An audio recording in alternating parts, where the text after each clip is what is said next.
वह लौट आया है जिसके नाम 2020 का पूरा साल था, जिसका नाम खौफ या पर्याय बन गया, जिसकी वजह से सब कुछ बदल गया और इस बार वह और भी ज़्यादा ताकतवर बनकर लौटा है।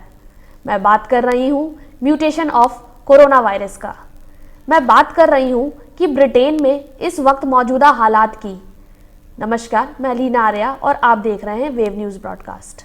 मैं यहाँ अमूमन दुनियादारी की बात करती हूँ कि कहाँ किसकी सरकार चलेगी, किसकी सरकार बनेगी, किसकी पार्टी आएगी और हमारे देश विदेश में क्या चल रहा है।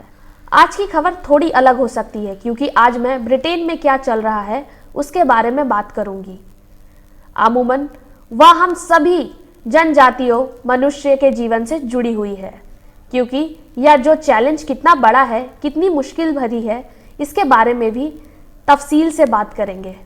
तो चलिए हम आपको बता दें कि कोरोना का वैक्सीन पर आधिकारिक मुहर लगाने वाला सबसे पहला देश ब्रिटेन है। दिसंबर के दूसरे हफ्ते में वैक्सीन लगनी शुरू हो गई थी। लगने लगा था अब जीवन सामान्य हो जाएगा। अब एक नई खबर आई है, कोरोना अब एक नए किस्म का फैल रहा है। इस किस्म के मुकाबले 70% तक ज्यादा ताकतवर है।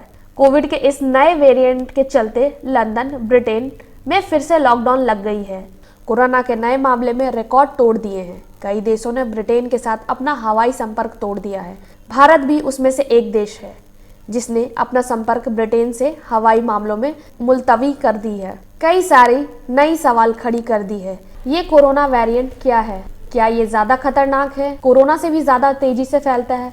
क्या इसके नए लक्षण हैं? क्या यह ज्यादा जानलेवा है? जो कोरोना के नए वैक्सीन डेवलप्ड हुए हैं वह इस नए वेरिएंट में काम आएगी भी या नहीं? इन सभी सवालों को लेकर मैं एक एग्जाम्पल आपको देना चाहूंगी। आपको बाबू देवकी खत्री का लिखा चंद्रकांता याद होगा, जिसमें नीरजा बुलेरी ने दूरदर्शन पर सीरियल बनाया था। उनमें अय्यार होते थे जिसके पास अपना रूप बदलने का हुनर होता था। ऐसे ही एक अय्यारी का गुण वायरस में होती है। वह वक्त के साथ अपना रूप बदलते हैं। If I am telling you in science, खुद को इन्वॉल्व करते हैं। ये इन्वॉल्व करने की प्रक्रिया को उसे म्यूटेशन कहते हैं। डैट मीन ये सजीव नहीं होता है, ये लिविंग थिंग्स नहीं होता। ना कोशिकाएं होती हैं, ना ही अपने आप बढ़ सकते हैं और ना ही अपने लिए ऊर्जा पैदा कर सकती है। शरीर के अंदर जाता है, उसके अंदर के गुण सक्रिय हो जाता है और अपने जैसे और वायरस बनाने लगते हैं, या जिस चीज में घुसता है उसकी मशीनरी को यूज करने लगता है और शरीर में बदलाव कर देता है।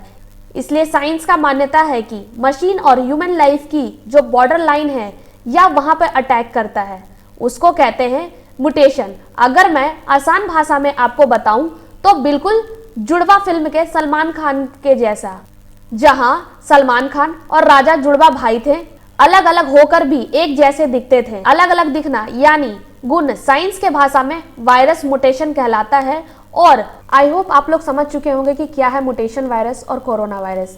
म्यूटेशन वायरस जो कि कोरोना वायरस से भी ज्यादा ही खतरनाक है, उसी को ये डेवलप करते हुए मानव शरीर में घुस करके अपनी एक कॉपी बनाता है और उसी के साथ साथ मानव शरीर पे और मानव प्रक्रिया पे हावी हो जाता है। इसी के साथ अपना ख्याल रहिए, सतर्क रहिए और मुझे दीजिए इजाजत। ऐसे ही नए खबरों के साथ जुड़े रहिए और देखते रहिए वेव न्यूज़ ब्रॉडकास्ट।